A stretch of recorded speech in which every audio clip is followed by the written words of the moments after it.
लगातार अपने विवादित बयानों और सनातन पर हमलावर समाजवादी पार्टी के एमएलसी स्वामी प्रसाद मौर्य ने एक बार फिर विवादित बयान देकर राजनीति में भूचाल ला दिया है। इस बार खास दीपावली पर्व के दिन उन्होंने सोशल मीडिया प्लेटफॉर्म एक्स पर किए अपने पोस्ट में मां लक्ष्मी को लेकर सवाल उठा दिए हैं। स्वामी प्रसाद मौर्य ने सोशल मीडिया प्लेटफॉर्म एक्स पर लिखा कि दुनिया में पैदा होने वाले सभी बच्चे 2 हाथ, 2 पैर, 2 कान, 2 आँख के साथ जन्म लेते हैं, तो मां लक्ष्मी के 4 हाथ कैसे?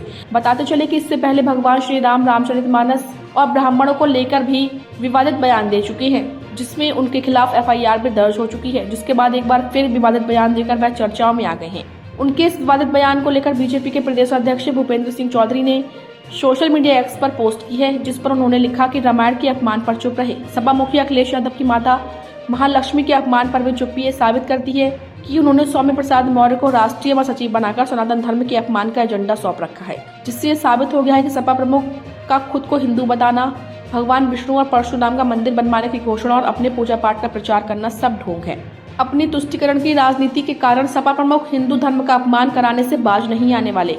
बीजेपी प्रदेश अध्यक्ष ने कहा कि स्वामी प्रसाद मौर्य तो मानसिक रूप से दिवालिया हो गए हैं। वास्तव में उनके बयानों में सपा प्रमुख अखिलेश यादव की ही सोच है। सपा प्रमुख हिंदू धर्म और देवी देवताओं को अपमानित कराना बंद करें। उन्होंने आगे कहा कि स्वामी प्रसाद मौर्य लगातार रामायण और हिंदू देवी देवताओं के बारे में मठ मंदिर और महंतों विरोधी बयानबाजी कर रहे हैं, तो वहीं अखिलेश यादव मंदिर बनवाने का वादा कर रहे हैं। ये समाजवादी पार्टी का दोहरा चरित्र है, जिसे प्रदेश की जनता समझ चुकी है। अखिलेश यादव और समाजवादी पार्टी को इस पर अपना मत स्पष्ट करना चाहिए। उन्होंने कहा कि समाजवादी पार्टी के लोग सीजनल हैं, जो चुनाव के समय आते हैं और इस तरह की बयानबाजी से लोगों का ध्यान आकर्षित करना चाहते हैं। स्वामी प्रसाद मौर्य जी समाजवादी पार्टी के एक बड़े नेता हैं, राष्ट्रीय पदाधिकारी हैं उनके, और वो लंबे समय से जिस प्रकार से हिंदू देवी देवताओं के बारे में, रामायण धार्मिक ग्रंथों के बारे में, मठ मंदिरों के बारे में, महंतों के बारे में, हमारे देवी देवताओं के बारे में जिस प्रकार से बयानबाजी कर रहे हैं, और अखिलेश जी मंदिर बनवाने का वादा कर रहे हैं, अखिलेश जी मठ मंदिरों के दर्शन कर रहे हैं, तो ये समाजवादी पार्टी का दोहरा चरित्र है। और समाजवादी पार्टी के राष्ट्रीय अध्यक्ष जी को इस पर अपना मत स्पष्ट करना चाहिए कि वो उनकी असली मंशा क्या है। क्या वो स्वामी प्रसाद मौर्य जी से सहमत हैं? क्या वो जो इस प्रकार का उनका व्यवहार है, मठ मंदिरों के दर्शन कर रहे हैं, मंदिर बनवाने का आश्वासन दे रहे हैं, घोषणा कर रहे हैं?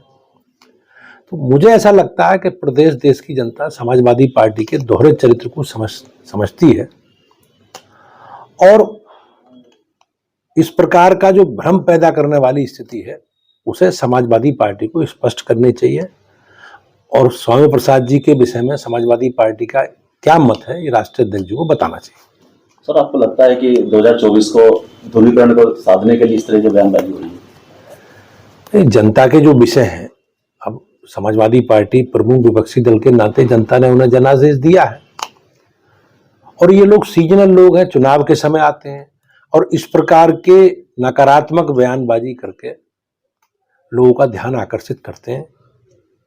तो मैं निश्चित रूप से कह सकता हूं कि जो जनता के विषय हैं, समाजवादी पार्टी को और सब लोगों को जनता के बीच में रखना चाहिए।